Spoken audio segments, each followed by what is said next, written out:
പാച്ചി കിച്ചണിലേക്ക് ഏവർക്കും സ്വാഗതം. ഞാൻ ഇന്നിവിടെ ഉണ്ടാക്കാൻ പോകുന്നത് ഒരു സാമ്പാർ പൊടിയും അത് ഉപയോഗിച്ചുണ്ടാക്കുന്ന ഒരു സാമ്പാറും. സാമ്പാർ പൊടി ഉണ്ടാക്കുന്നതിന് ആവശ്യമായ സാധനങ്ങൾ എന്തെന്നും അതെങ്ങനെ ഉണ്ടാക്കുന്നതെന്നും നോക്കാം. ഇതിലേക്ക് കുറച്ച് ജീരകം, കുറച്ച് ഉലുവ, ഇത് കടലപ്പരിപ്പ് എന്ന് പറയും, അല്ലെങ്കിൽ പൊട്ടുകടല എന്ന് പറയും, അത് ഒരു കൈപിടി നിറയെ. പിന്നീട് മുളക്, മല്ലിപ്പൊടി, മഞ്ഞൾപ്പൊടി. ഒരു കരണ്ടി മുളക് പൊടി എടുക്കുകയാണെങ്കിൽ അതിൻ്റെ ഇരട്ടി മല്ലിപ്പൊടി എടുക്കണം. പിന്നെ കായപ്പൊടി, കായം കഷ്ണം ഉണ്ടെങ്കിൽ അത് ഉപയോഗിക്കാം, അല്ലെങ്കിൽ പൊടി ഉപയോഗിക്കാം. പിന്നീട് കരിയാപ്പില, കുറച്ച് ഫ്രഷ് കരിയാപ്പില കൂടി ഇതിൻ്റെ കൂടെ ആവശ്യമുണ്ട്. പാത്രം അടുപ്പിൽ വെച്ച് അത് ചൂടാകുമ്പം അതിലേക്ക് ഒരു സ്പൂൺ വെളിച്ചെണ്ണ ഒഴിക്കാം.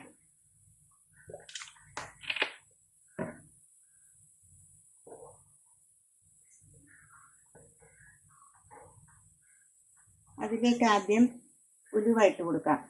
നമ്മുടെ കയ്യിൽ കായ കഷ്ണമാണെങ്കിൽ ആദ്യം കായ വിട്ട് മൂപ്പിക്കുക. അതല്ലെങ്കിൽ നമുക്ക് ഉലുവ ചേർക്കാം.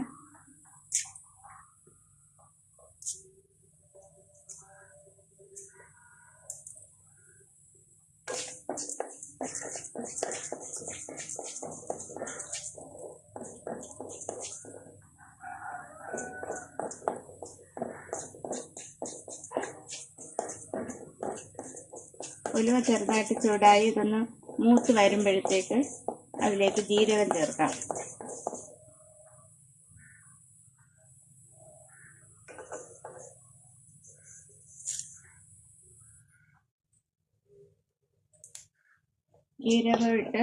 ജീരകം ചൂടായി വരുമ്പോഴത്തേക്ക് അതിലേക്ക് കടലപ്പരിപ്പിടാം.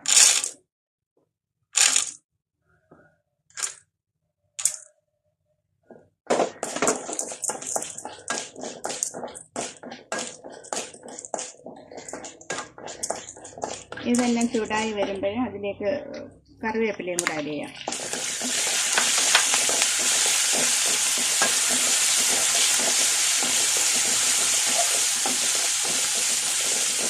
നല്ല മണമൊക്കെ വരുന്നുണ്ട്. ഇനി നമുക്കിതിലേക്ക് ഈ പൊടികളെല്ലാം കൂടെ ഒന്നിച്ച് ചേർക്കാം.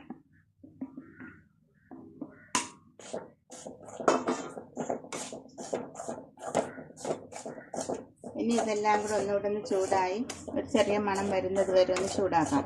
ചൂടായി കഴിയുമ്പോൾ തീ ഓഫ് ചെയ്തിട്ട് തണുത്ത ശേഷം നമ്മൾ മിക്സിയുടെ ജാറിലിട്ട് ഇതൊന്ന് നല്ലതുപോലെ പൊടിച്ചെടുക്കണം.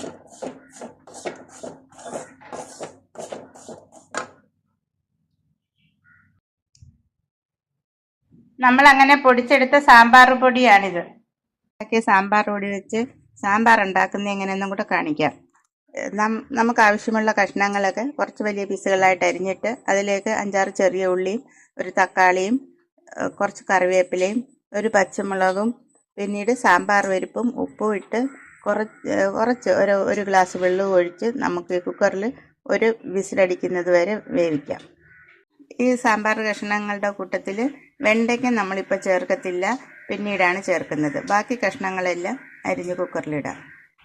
നമ്മുടെ സാമ്പാറിൻ്റെ കഷ്ണങ്ങളൊക്കെ വെന്ത് നല്ലതുപോലെ പ്രഷറെല്ലാം പോയി വെന്ത് ഒരു വിസിലിൽ തന്നെ നല്ലതുപോലെ അത് വെന്ത്.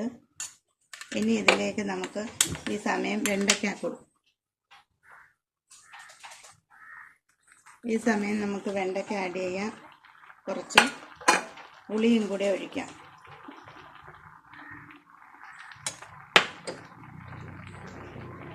ഇത് തിളച്ച് വരുമ്പോഴത്തേക്ക് ഇതിലേക്ക് നമുക്ക് സാമ്പാർ പൊടി കലക്കി ഇതും കൂടി ഒഴിച്ചു കൊടുത്ത് തിളപ്പിച്ചെടുക്കാം.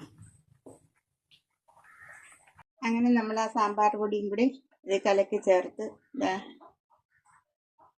അതിൻ്റെ ഉപ്പും പുളിയും ഒക്കെ നോക്കിയിട്ട് ഇത് തിളപ്പിക്കാം. മല്ലിയില ഉണ്ടെങ്കിൽ മല്ലിയില ഈ സമയത്ത് ചേർത്ത് കൊടുത്ത് തിളപ്പിച്ചെടുക്കാം. തിളച്ചതിന് ശേഷം തീ ഓഫ് ചെയ്തിട്ട് കടുക് താളിച്ച് ഇതിൽ ഒഴിച്ചെടുക്കാം. നല്ല കുറുകിയ ചാറോടുകൂടി ഇവിടെ കുറുകിയ സാമ്പാറാണ്. താളിച്ചൊഴിച്ച ശേഷം കാണിക്കാം.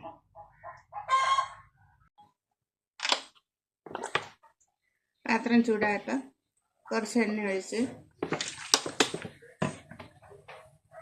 ഇതിലേക്ക് കടുകിട്ട്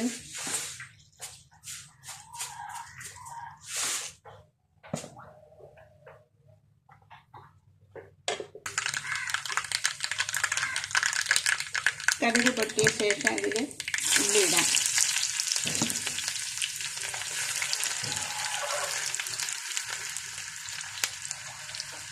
ശേഷം ഉണക്കമുളക്, കറിവേപ്പില,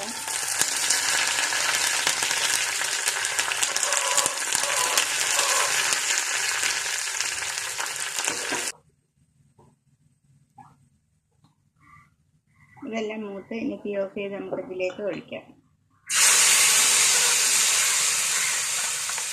അങ്ങനെ നമ്മുടെ സാമ്പാർ നല്ല കട്ടിയോട് കൂടിയിരിക്കുന്ന നല്ല സാമ്പാർ റെഡിയാണ്.